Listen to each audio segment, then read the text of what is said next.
दिवालिया स्थिति के बाद अब बात जहरीली राजनीति की। जमीयत उलेमा हिंद के अध्यक्ष मौलाना महमूद मदनी ने एक बार फिर से नफरती जहर उगला है। मदनी ने ऐसा भड़काऊ बयान दिया है कि राजनीतिक पारा हाई हो गया है। मदनी ने क्या कहा और उसको लेकर हंगामा क्यों मचा है, जानने के लिए इस रिपोर्ट को जरूर देखिए।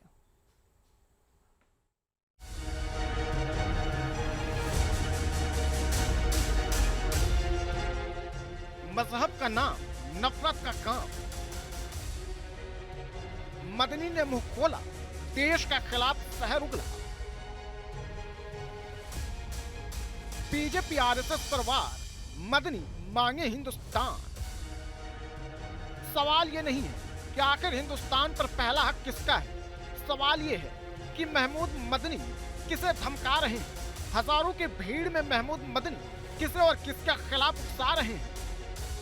हिंदुत्व की मौजूदा दौर में जो तशरीह की जा रही है और हिंदुत्व के नाम पर जिस जारहाना फिरकावारियत को फरोग दिया जा रहा है, वो हरगिज इस मुल्क की मट्टी और खुशबू से मेल नहीं खाती। 3 दिनों तक चलने वाले जमीयत उलेमाए हिंद के 34वें सम्मेलन के पहले दिन मौलाना महमूद मदनी ने अपने जहरीले बोल से माहौल गर्म कर दिया। जलसे की दिशा और दशा तय कर दी। बता दिया कि जलसा शांति के लिए नहीं बल्कि धर्म विशेष के खिलाफ नफरत फैलाने के लिए आयोजित किया गया है। हिंदुओं के दावे को काटते हुए मदनी ने भारत पर मुस्लिमों का पहला हक बता दिया कि आरएसएस और बीजेपी से हमारी कोई मजहबी अदावत नहीं है, बल्कि मजहबी या नस्ली अदावत नहीं है, बल्कि हमें सिर्फ उन नजरियात से इख्तलाफ है जो समाज के मुख्तलिफ तबकात के दरमियान बराबरी, नस्ली अदम इम्तियाज और दस्तूर हिंद के बुनियादी उसूलों के खिलाफ है। एक तरफ सनातनी भारत के हिंदू राष्ट्र बनाने की मांग कर रहे हैं, तो दूसरी तरफ मदनी जैसे नफरती मौलाना आग में घी डालने का काम कर रहे हैं। करीब 1 घंटे के भाषण में मदनी ने मुस्लिम कौम की बेहतरी पर ठीक से 1 मिनट तक नहीं बोला, जितना वो हिंदू, पीएम मोदी, आरएसएस और मोहन भागवत के खिलाफ जहर उगली। अब मदनी के भड़काऊ भाषण से सियासी पारा हाई हो गया है।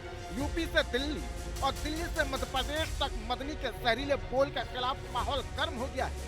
मदनी के जहरीले बोल पर बीजेपी ने तगड़ा पलटवार किया है।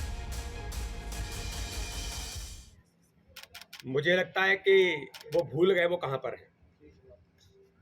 वो अरब देशों में या पाकिस्तान के अंदर नहीं है, वो भारत के अंदर है। याद रखें, ये देश आताताइयों का नहीं है।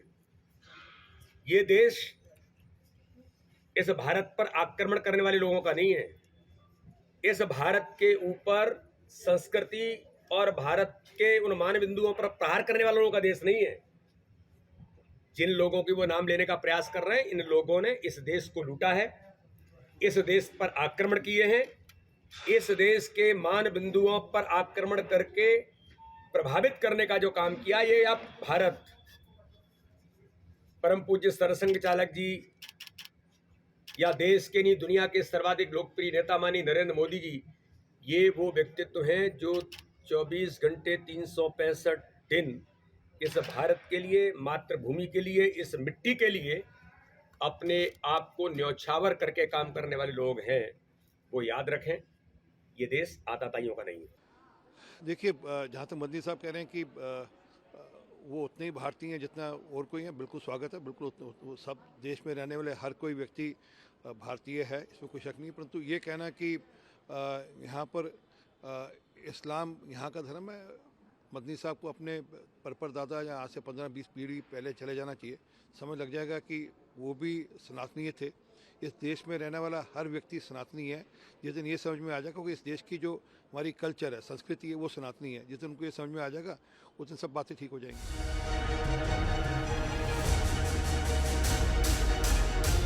ये सच्चाई है, ये पितृभूमि है, हिंदुओं की भी है, पुण्य भूमि हिंदुओं की है, लेकिन पुण्य भूमि आपकी नहीं है। आपको यहाँ पे रहने का स्थान है, चूंकि आपकी पैतृक। आप पिछले 3 पुश्त पीछे चले जाओ, 2 पुश्त चले जाओ, तो आप देखोगे कि इनके पूर्वज हिंदू थे। तो सब परिवर्तन हुए हैं, और मुगल जब आए तो उन्होंने तलवार के बल पे धर्मांतरण किया है। अब ऐसा लगता है कि मदनी ने भड़काऊ बयान देकर देश का माहौल खराब करने का डिप्लोमा हासिल कर लिया है। Team news nation.